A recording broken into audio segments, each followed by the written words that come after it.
G'day. Today I'll be talking about how the invasion of cane toads has impacted the population of the northern quoll in Australia. Since the introduction of cane toads in 1935, the northern quoll has had a steady and rapid decrease in its population. In places such as Mapoon and Cape York, northern quolls have been completely wiped out since the introduction of cane toads.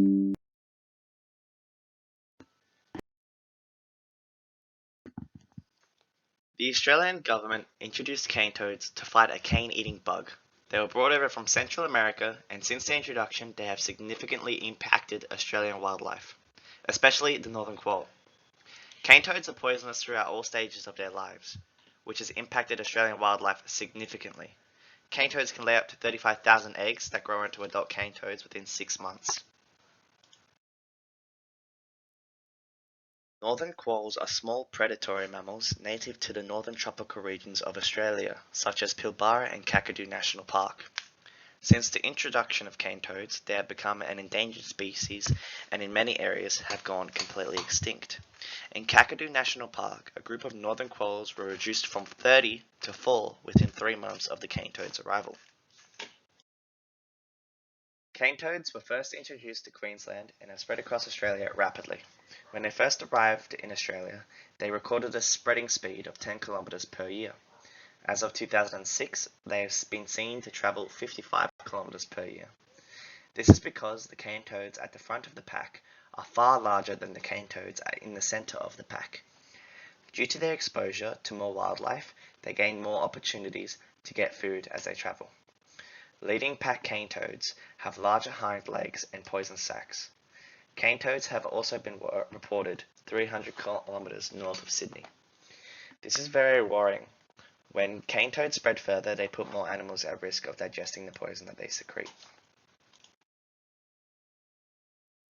Due to the northern quoll's predatory and omnivorous nature, they are prone to the cane toad's poison because they eat small animals.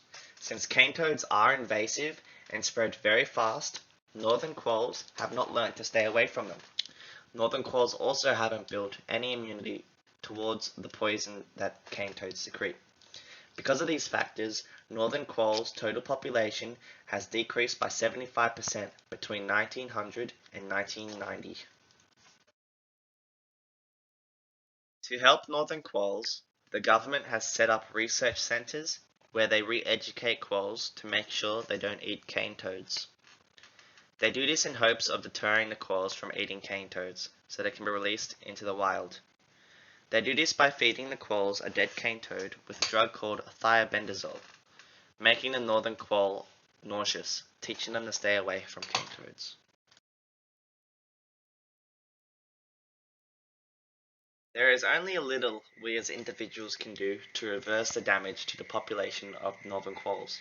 However, there are things we can do to help contain the spread of cane toads. For example, since cane toads lay their eggs in water sources, you could go to your local pond or creek and remove all the eggs you see and humanely dispose of them. Another method popular among Aussies in Queensland is running them over if you see them on the highway. In conclusion, cane toads have had an incredible impact on the population of northern quolls. They have significantly contributed to their endangerment, and if nothing is done to stop them, the toads will soon reach Pilbara, putting the quoll at further risk. Thank you for listening.